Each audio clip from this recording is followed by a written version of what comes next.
All right, everybody. Hello. It is me. It is James Lott Jr. This is the She-Hulk episode 6, Attorney at Law After Show. I said it all backwards, but you know what I'm talking about. Oh, hello. I don't know where my co-hosts are. Hopefully they'll come on, but it's after 8 and I have to start because I have some things to do afterwards. So I can't. The show starts at 8. But meanwhile, at the same time, I'm going to get everything settled in here. So if you are a She-Hulk fan, thank you so much for listening to our show or watching it. It's been wonderful getting the feedback, and the show is very interesting. But you guys are tuning in, so thank you very much. I really appreciate it. It's made a hit show for us on audio. You can listen to, if you're listening to us, hello, listening to us. But it's also a hit here. So hi, Tracy.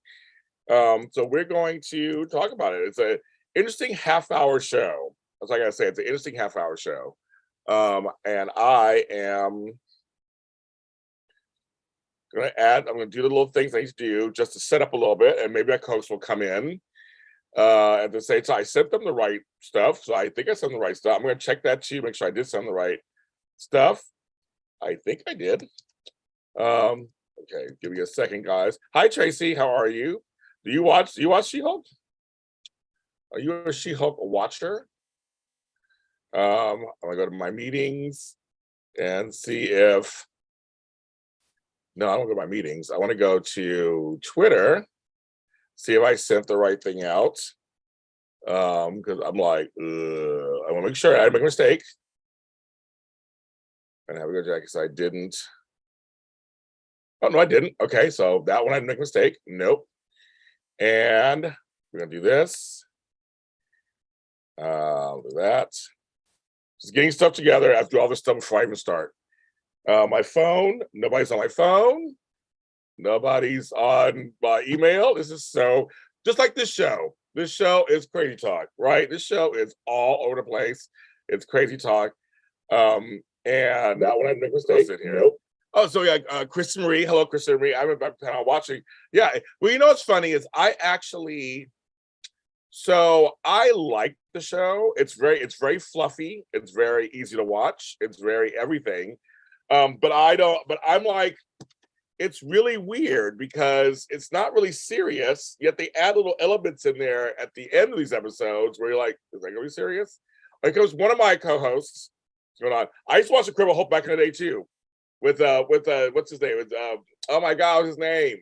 Lou Ferrigno and is it Bill Bixby? What was his name back in the day? So here's one of my co-hosts. There he is, one of them. Hello, you're already live on air. So say hello. Yes. We're here. As this show, I was like, my co-host started here. I have no idea. It's after 8 o'clock. So I was like, well, sure. I'm here. Frank forgot about us last week. He told me he forgot. Oh no. So that's why he didn't come on last week. But we had my friend Kim on, and that was great. And Anthony. Yes. So maybe he'll show up today. We'll see what happens. Please. We'll see what happens, but we're just gonna let it go. Say hello, Lotties. Hello, Beauty for Ashes. Hello, Tracy. Hello, Kirsten. You guys are hitting the like button. Thank you. Support the channel. Yes, thank you. I want this for the rest of my life. I was just saying that this episode, like this show, is confusing me. I don't do half-hour comedy after shows because it's just really hard to do. I do only a few. I do only Murders in the Building, and I do and just like that, the Sex and the City one, because those are a little more than just, they have some slapsticky moments and silly stuff, but it's a little more. This show is, I'm enjoying it. It's like cotton candy. It's like, it's fun to watch, but I don't know. It's so weird for me to talk about it. I don't know. It's such an interesting, it's like, they have this serious thing at the end of this episode, but yet they're not serious the whole episode, and they acknowledge it. They tell you it's not gonna be serious, and it's a wedding episode. Like, where did that come from? They acknowledge that. Mm-hmm. And then the other side, the B story is really funny, kind of. It was really fun. It was very much fun. And Nikki was like the total star of that one. Yeah. I don't know, all these things. So just overall for you, because everybody's in the chat room looking, overall for you, Anthony, they're saying hi to you. What are your thing with the show? I generally liked the show. It got me on board pretty fast in the first episode, but this one was just all over the place. I felt like everything was just so, I think the main word on this, and I'm trying to be as kind as I can, because I do want to be constructive about this. I just want to knock the show. It's hard to do these shows. Just keep in mind. Yes. But it was just really underdeveloped. That was the key. I feel like everything they had like really cool ideas and they just didn't follow through. And it was like, gosh, maybe 4 or 5 ideas. I was like, okay, like you said, the wedding episode. We got a little more Mallory, which we all love. Yes. But she kind of got like upstaged by Nikki. We didn't know what's going on with Nikki. There's a new villain, but with Immortal, but sort of, and then he just kind of jumped out.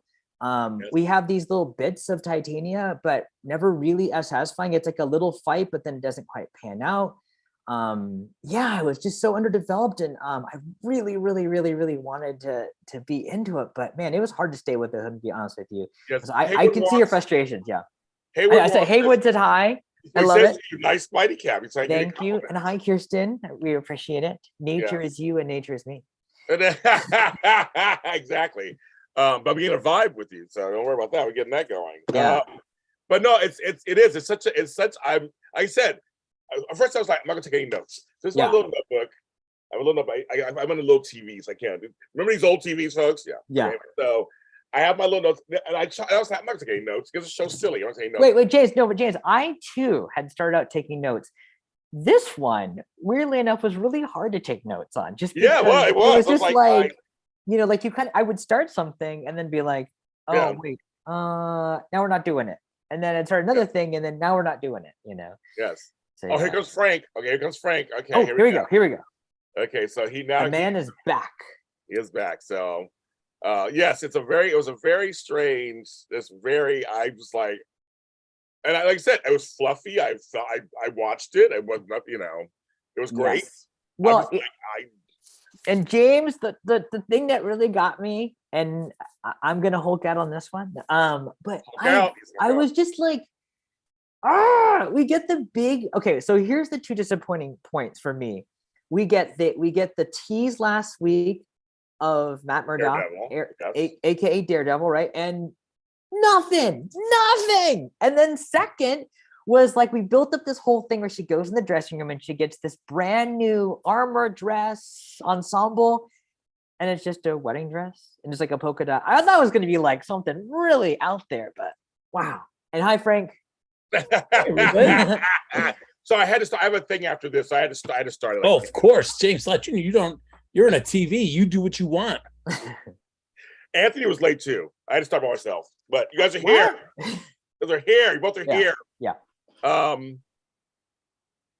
Frank, we were saying this episode was very strange, and they acknowledged it's strange because it's a meta show, but it was strange. Frank, what are your overall thoughts about this episode that's strange? It's one of those things where it's like I was staring, and it's 30 minutes. It goes down pretty easy. But I think my complaint that it's just like everything could be dialed in a little bit better. There you go. The comedy could be a little bit better. The drama could be a little bit better. The character arcs could be fleshed out a little better. So so I feel like I'm just watching this and I'm just like, okay. Instead of being like really like, yeah. Yes, Haywood, it is just James Lott Jr. University. You're all just visiting. It's very true. No, but it's and Anthony just said basically that it's like things are just like kind of not fully formed, basically. Yeah, underdeveloped. I mean, like, and less is more, and I think they just try to do so much, but within a half hour, it's really hard to get all that figured out. I wish they'd just gotten 2 of those things and really worked them out, Well, see, my thing is at the end, they kind of end on a serious note, kind of, but it's not a serious note. You don't think it's serious. It's going to be probably comical. Yeah. With the syringes or the needles or whatever, like, are we going for our next phase of our plan? I'm like, so it goes back to what I said, 3 episodes ago? Mm-hmm. I guess I thought it was going to be a different show. It's Book of Boba Fett all over again for me. And Frank knows this because he did the show with me. It's like I expected something and I'm getting something else. And I'm having a hard time shedding it. I mean, I watched it, it was fine. Like watching it, like you said, it's very easy to watch. It's like cotton candy. You just eat it and it just dissolves your mouth. But to cover this show, it's very challenging for me because I'm like, well, I mean, we got stuff, Frank. I mean, because look, I mean, it's certainly there's pacing still different between movies and TV, but I guess if you compared it, this is basically we're 3 hours into a movie. If you thought about it, you combining all the episodes together. Okay. So I don't know. I just feel like they still have Jennifer still struggling with like, oh, my She-Hulk or Jennifer and who likes me for which ones and what's going on. I feel like, oh man, sometimes I wish in a movie we probably would have already had that character turn, and that she would have, as we're, certainly by 3 hours in, we would have definitely over a movie length, we would have had that resolution, and we would have been able to move on to the climax, and then waiting for the sequel when we can get like a fully formed, like, all right, now we get a whole movie of Jennifer Walters or She-Hulk as she's supposed to be. But 6 episodes in out of 9, you're just like, okay, Yeah. all right. I feel like we're watching General Hospital. Anthony, what do you think? Well, a good point. I think I see what Frank offered, kind of piggyback of what he said, but I think the thing was frustrating, and James, you keep mentioning this kind of it's a strain, but like there's twists and turns, and you can kind of catch us off guard and take a big hard left and then surprise us, but there's a lot of twists and turns that are not really satisfying in this one. And I thought like one of the things was really I thought was set up, and I know Haywood just brought up the whole point that this is a different director, so that kind of makes sense. But the one thing that kind of threw me off was like and I thought this was kind of a cool setup. I was like, most of the time she talked about how she didn't want to be the Hulk or She-Hulk, right? And now she gets there. I don't really understand why she's at Lulu's wedding, because Lulu doesn't seem to really like her being there, and he treats her horribly the whole time. And then she's like, just don't be She-Hulk when you're here. So I was like, okay, she's actually gonna like she and you can see the trend. She's kind of getting beat down. She's getting bullied here. She's gonna be, by the end of this, she's gonna really She-Hulk out. And not really. I mean, she does, but not because of that. It was more like because she gets forced into it, and she kind of goes limp at the end too. So it's just, it was tough. Frank was right, because it's funny. They're still going through this whole thing like, you don't have a man on. Yeah. They're still pushing that narrative too. Like, we get it. For all, I'm sound like a dude all of a sudden, but like we get it. That being She-Hulk doesn't change that she's a woman. We kind of get that point. I feel like they're trying to belabor that point now at this point. Like you said, 3 hours into the series, like, we get it. She's gonna have man problems. Yet she meets a dude, kind of, but we don't fully know what that is either yet. It's like he's there. Is he part of this other like I don't know what's going on. It's just intelligentsia thing. It's a man-hating, women-hating website. I mean, I don't know. I mean, it's like, but even that, like the guy she meets here, like, okay, I know, I don't know what his name was, but his name was no, not that guy. I'm talking about her first date, the one that she got along with, the one that was reading all the feminists. So he seemed like that made it realistic, because he was making a connection with, well, not Jen, but She-Hulk, and that kind of seemed like it was going there. This was like, yeah, I like you, but why? Like, I didn't see something that like they connected in some way that was like, oh yeah, Anthony, they were flirting. You didn't see it. It was flirtation. No, I saw it, but it was a like... meet cute at a wedding. They're being sarcastic. Are you dead inside? That's Frank's job. He's dead inside. What are you talking about? They met and they sat at a bench at a wedding. He was like, I thought I said, it was all cute dialogue. You didn't get that part? Yeah, no, I did, but I mean, not as much as the other one. And I just like, and I was just like, yeah, I like you. I don't know. I nothing ever, like, I just want somebody in this show to just be genuine. Want like your Asian brother, you didn't get it? Asian brother. Well, we had that meeting at the Asian clandestine meeting last week, and of actors. And we said, I go to the black meetings all the time. I go all the time. It's great. Any Asian actor, I know. Yeah, barbecue. It's great. It's great. No, but go, Fred. Please, Fred. I don't know. For me, and maybe it's I am, because I'm so familiar with these characters from the comics, and I know what their deal is, and I've kind of I've enjoyed reading them for so many years, and their kind of developed status quo. That for me, it's I find it more interesting for her to just be She-Hulk and have the adventures that she's having as She-Hulk, rather than this really drawn out version of getting to that point, which is where I think the fun is. This This point is like we've as we've all said, it's been hit so many times. So why are we still kind of dwelling in this space when the real fun is she's She-Hulk and she's confident about everything, and now we get to have fun in this status quo. Well, especially from the first episode, because she trains, and then she does all the She-Hulk things, and now we're like everything but, that, because that first episode got me on board really hard, and I was just thinking about when I was watching this, I was like, what? Gosh, it seems so long ago, that episode and everything. I want to see some She-Hulk action. It doesn't have to be completely Marvel, like has to be something from that's authentic to the comic, but let's see her do her thing. And I thought we got maybe a fight here, and then it just petered out really fast. It was just like, well, because her veneers came out, so we got to be yuck. I mean, like, it went super silly again. Like you say, it started out something, then went super silly. Yeah. My teeth. And you think it's funny? And I'm just like, I didn't even laugh. I mean, we're laughing now. Too late now. We laughed during the show. But I was just like, well, that was a waste. I mean, even their exchange outside was kind of funny. Like, turn to She-Hulk, she couldn't. She got out because she was drunk. I mean, that was kind of funny. But then it was like a few kicks, a couple misses. She slipped on some whatever. Takes a piece of cake home with her. It slips into and trust me, I like slapstick. It's rare. I mean, I used to watch Three's Company, folks. Jack Ritter was always falling everywhere. Trust me. Frank. Frank was Jack Ritter back in the day.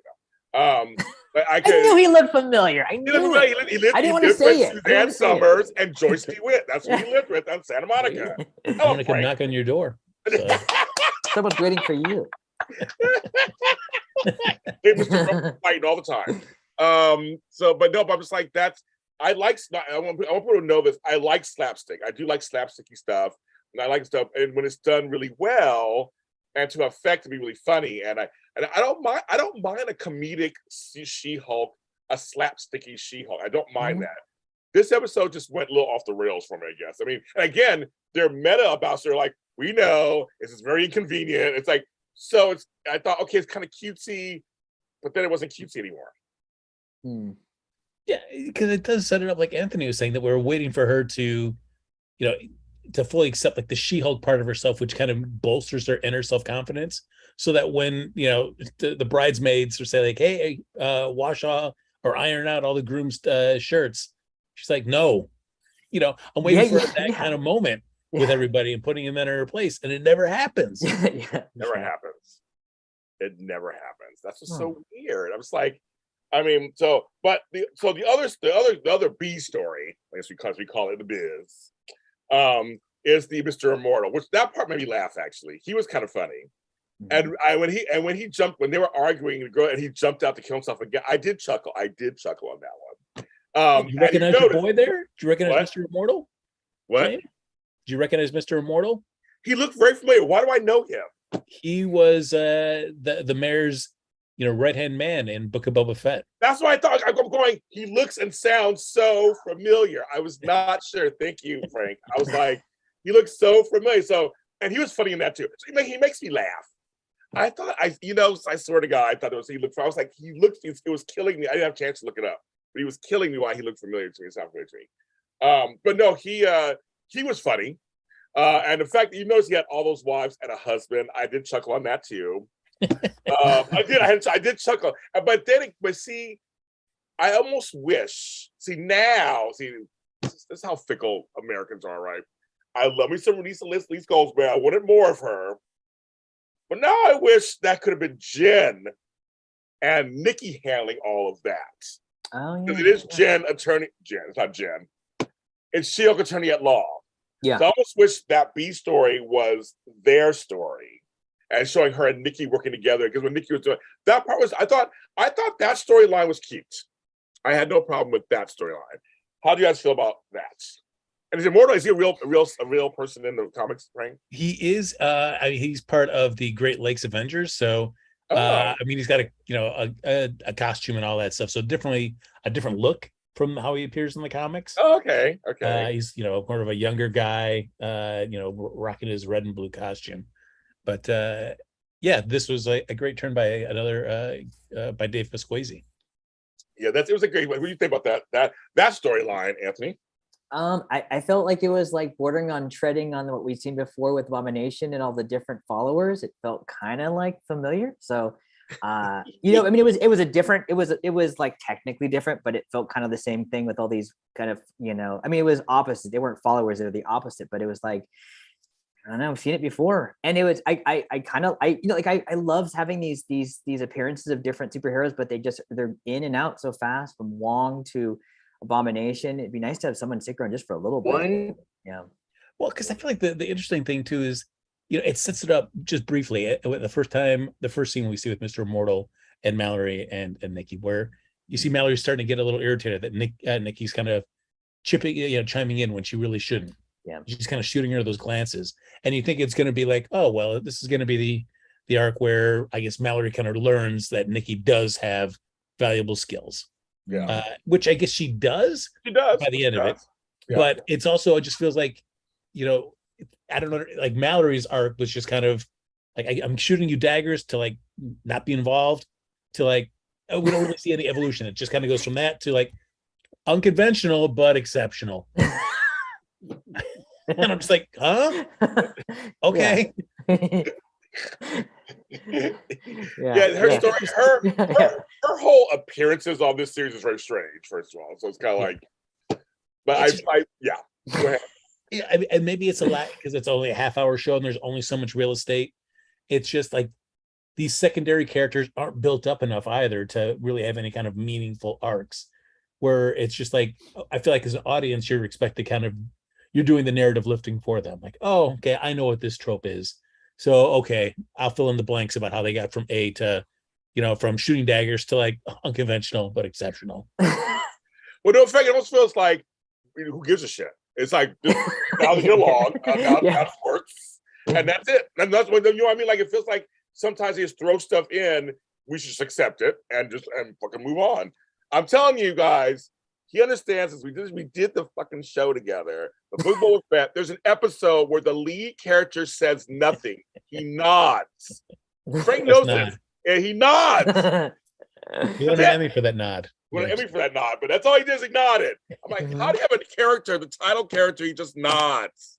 So I'm just like, little things like that bug the shit out of me. So I'm just like, but this show is, like I said, it's easily digestible. It's just kind of goes down, or ingestible. It goes down easy. It's fine. I mean, it's like I say, I don't hate it or anything. Like I watch it. It's easy to watch, and there you go. But I'm just like, but then you have this thing. So intelligentsia or whatever. I'm saying the Spanish, but whatever it's called. Is that for real too? Is that from the comics? And does it deal with the same guys with the Thunderbolt heads? Like what? I'm so confused on what's going on. Yeah, I mean.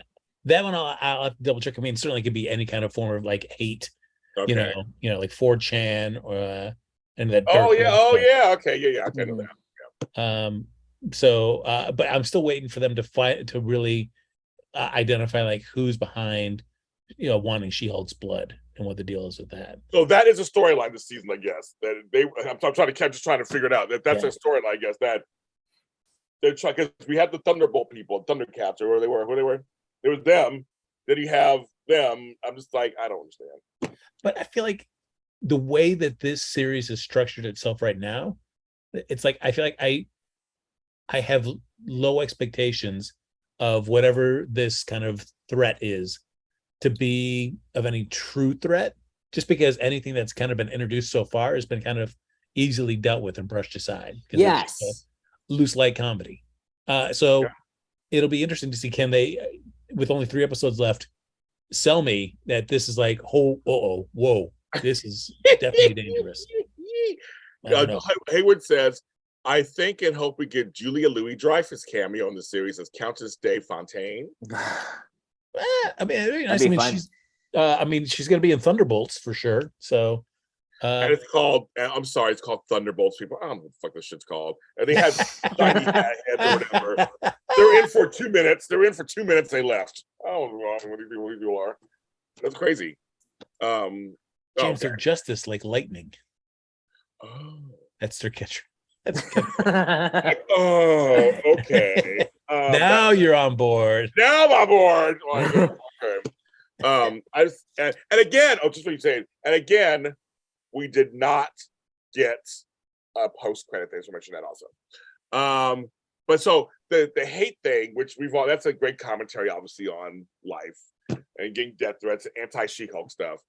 But again, it's kind of weird. It didn't make it a man site, they said. So it's almost like now the men can really comment on real life and go, see.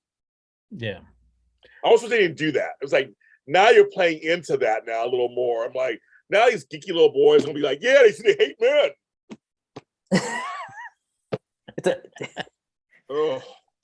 I will say though, I do find anytime that somebody is forced to give like meaningful eye contact, for me, I will always find that amusing. So they did, to have 15 seconds and him finding that excruciating and getting it up to 20 seconds, I found was delightful. So that storyline was hilarious to me. I actually really enjoyed that one. And you're right, Anthony. I'll give it to you.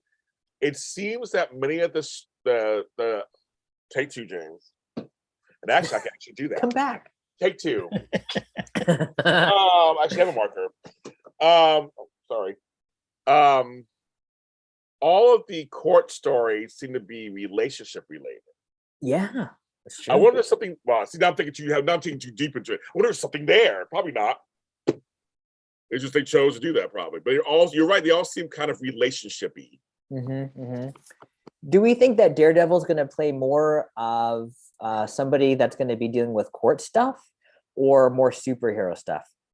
What do you guys think in the chat room? Tell us. As Frank, I want to know. I'm sure it's going to be a split. But I think the thing is, whether she realizes that he is one and the same, who knows?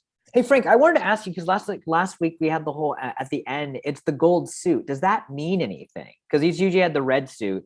Why the gold suit? That's not to when he was first in the comics. Okay. He had a yellow and red costume, which I love that look. But everybody's well, he's a blind man, so I guess it makes sense why it's yellow and red. How would he know? So, it didn't last long. I think like only a handful of issues, and then it switched to the familiar red costume that we all know and love, and he's had that since. Oh, so is that like a hint at maybe by the original character coming back? Yeah. So I mean, I'll be excited to see if this is just like a one-off that he's this got this costume, or since he's going to have his own Marvel series next year, if he'll be in the red and yellow for that too, which I would love. Yeah, absolutely love that. In the chat room, Haywood says, yes, Frank, it's a split. John Olavencia says, I think superheroes, since they introduced him as a lawyer, now fans get to see the other side of him for those who didn't watch DD. My sister says, I like that. Haywood never saying, yes, yellow was his first costume. So there you go. There's your answers. Yeah, he's cool. He's cool in that yellow costume. So do we think Hulk's coming back? He made the phone call, so I feel like at some point he will. It's been kind of nice he's not there. I mean, he's not on every episode. That's good. Yeah. I just wonder if he's going to come back. That's 2 episodes left. I mean, I saw an article where Tim Roth said that he had a scene with Mark Ruffalo, whether that was something that was cut or it's something that's going to be happening later in the season. Ooh. They weren't clear, but I mean, he did say he filmed something with him. So maybe everybody come. Maybe at the oh my god, I can see this, the end. Everybody's in the last episode. Everybody's there together. Some big crazy mashup. Captain America's ass comes back just as a. There you go. Just like all it is. It's just an ass. It's an ass. Why not? Because that's on her phone. That's what it is, right? I know. Screensaver is the ass. Yeah. So I mean, I don't know. I'm just saying. There's some big mashup at the end. Is that what's happening? Just give me some Wong. That's all I'm asking for. A little Wong. You can keep Madison. Give me some Wong. Yes. I saw some fun fan art on that right there. Yes, Frank. It is interesting with the end credits, where because I feel like, all the TV shows have kind of for pretty much have not really had the end credits tease. I usually more like towards like the last episode they'll do like a little end credits thing, but this one kind of really set the precedent of 4 episodes in a row we had end credit stuff. It kind of almost should program your audience to expect that. Yeah. And then you get into the 5th and then this episode where nope, there's nothing. And well, you know what's funny, Frank? A lot of the comedies are on networks well, they'll do they call a bumper at the end. They'll do something while the credits, like the Connors do. They all do it a lot of times now. We have one last little bit before it goes. So now almost every show, I'm used to that at some level. There's always some kind of thing. But I was like, I don't like that. I wonder if Hulk is in Sword. What's that? SWORD? That's their it's like the Shield of Outer Space. Okay. And I know you know what all that meant, James. Yeah, I'm like, I just have Wait, is there an actual Shield division for outer space? And is that where Hulk was going, because he was heading out that way in one of the episodes, right? Because he was calling her from outer space. There is Sword. I mean, it was in WandaVision too. Okay. It's kind of probably not run very well because the guy that was leading it had an ulterior motive, but the organization itself, where it's supposed to be dealing with more intergalactic threats coming to Earth, is their kind of mandate, while Shield is more just threats on Earth affecting Earth kind of mandate. That's the split. But Shield's dissolved, at least in the MCU, so it's just Sword. So I don't know if Hulk is heading there or not. Who knows? Also, James, I liked how you articulately pronounce Sword. That's right. Got to hit that W. I love it. Sword. I don't like it being silent. You don't say warriors, you say warriors. I love it. Yes, exactly. My mother's from New York, and she can't say drawer or brewery or jewelry. She can't say that because she's from New York. So she says drawer. She says coffee and she says water and all that stuff. She can't say coffee talk. She can't say drawer or just say jewelry. She can't say that. Oh, we laugh all the time. If say jewelry, Mom, she can't say it. Just torturing my mother. It's all elder abuse. James Lott Jr. Junior. Yes, folks. I don't know shit about Marvel. I don't know anything. That's why I do this show, because I wanted She-Hulk. They're my people that film me. You guys fill me in on this. You guys can laugh at me. I don't know nothing. So it's led by a mutant named Abigail Bright. Now they're talking stuff. I don't even know what that is. So okay. Yeah, she's part of the kind of she's a mutant. She's part of the X-Men universe. So John Olivencia says his theory on the true main villain is the leader, whoever that is. Yeah, I mean, he's going to be in the Captain America Sam Wilson movie, so could be interesting. Little Tim Blake Nelson. He was in for a hot second in the Edward Norton Incredible Hulk movie that they had back in 2008. Oh, nice catch, John. I mean, he's bringing it, man. Little deep cuts. Cuts in there. Okay. I don't know about that either. And someone said it should all come to a bubble in Secret Invasion. Could be cool. I mean, that's going to be, the Nick Fury led mini series coming out on Disney Plus early next year. So wait, hold on. Wait, I want to ask you, Frank, both of you guys. So, because this is what seems to keep coming out. We talk about how silly this show is. Is this show just a basic platform to set up for other things? Because that doesn't seem like. I don't know. I mean, I think it's supposed to. Everything should exist in and of itself, but also have sort of ties to other stuff as well. Okay. So, I mean, at least I think it was more heavy-handed in especially like phase 2 of the Marvel films, where everything was really just setting up other ideas and bits as they're all driving towards, getting into like Thanos and stuff. So, or again, Book of Boba Fett, where fucking half the series is Mandalorian season 3, and now you saw the trailer. You have you have to watch Boba Fett episodes 4, 5, and 6 to go actually watch before you watch season 3 of Mandalorian. I knew it, Frank. I knew it. When I saw the trailer, I was like, there it is right there. No, I'm bitter about that show. Bitter. Keep putting it in. I love it. But I'm just saying, I was a little bitter about that show. It wasn't exactly what I wanted. So, get excited for Andor, James. Get excited. So tomorrow night, we are doing Andor. So all you Star Wars fans, at 7 p.m. Pacific Standard Time, 10 p.m. Eastern for you late folks. Me, John Duffy, right now I see it down there doing Big Brother. I got to watch that after this too, do Big Brother. But me, Frank, and we're going to do the Andor. I'm sure all 3 episodes. Frank, I have not seen a single episode. I'm going to watch them all tomorrow. My sister said she's in chat room. She watched episode 1 and said it was a little slow. But I'm going to watch all 3 tomorrow and be fresh for you. Ooh.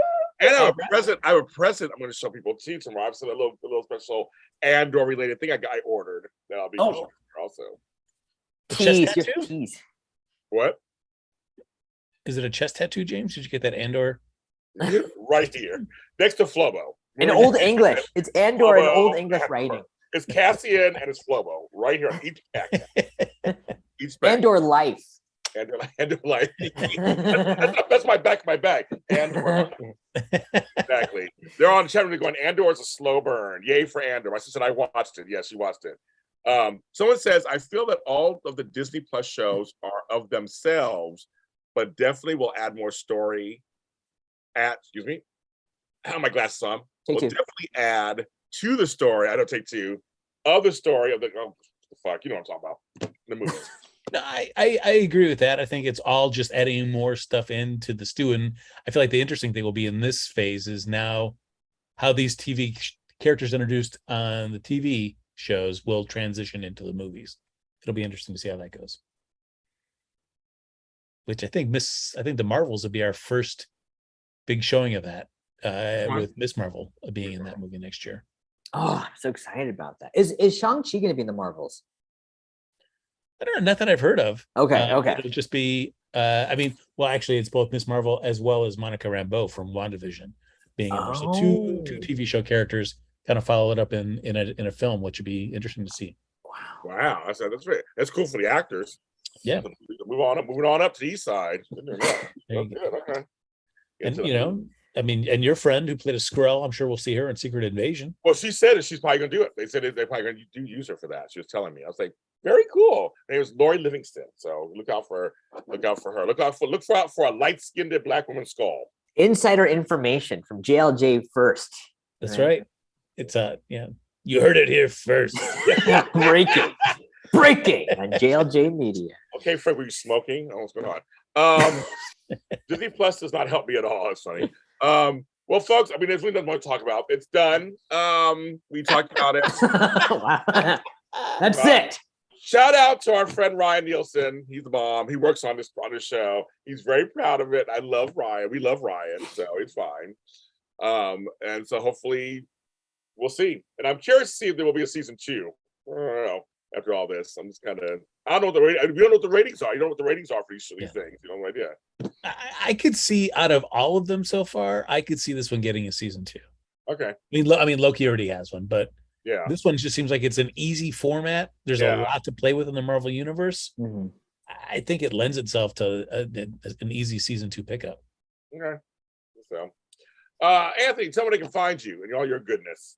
Nerd Java on YouTube. I just did a new game review on Cult of Lambs. It's pretty fun. I want you to check it out. And JLJ Media. So Nature's Me is still flowing, and I think there's some shows I'm going to be on, Rapid Read and some of the things. But and No Bite Too Small.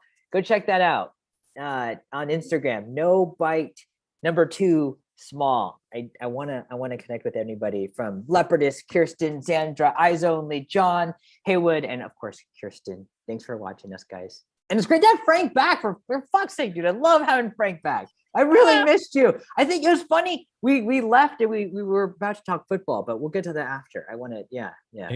It was your Bears beat my Niners. It's horrible. I wish I had like some awesome excuse. Yeah. It was me just working and then totally forgetting. That's a good excuse. Working hard. Sure. And then checking my Twitter at like midnight and seeing that message from James. Oh, we're sorry we missed you. Like, oh my God. We had a show. I forgot the show. Oh, someone brings up, I thought What If had a season 2. True. Yes. I mean, that's gonna have one. Yeah. Okay. Well, there you go. Frank, tell them where they can find you. Find me on Twitter and Instagram at HappyGoJackie. Yes. And you can find me, we're all James.Jr. sold at James.Jr. and also speaking of platforms. Like I said, tomorrow night it's Andor And on Saturday night, it is Only Murders in the Building. Me and Aaron Walsh are going to talk about season 1 of this wonderful show on Hulu. To get a chance, my sister got her into it. Now we're both on season 2 watching that. It's Martin Short, Steve Martin, and Selena Gomez of all people. And the best guest stars. And the season 2 guest stars, they have Shirley MacLaine, and Amy Schumer. So watch season 1. Join us on Saturday at 6 p.m. Pacific Standard Time for that show. Then we'll be back next week for this, and of course, every Wednesday after the Andor stuff. So we'll tell you about that tomorrow night. Awesome. We'll see you next time. Let me tell you who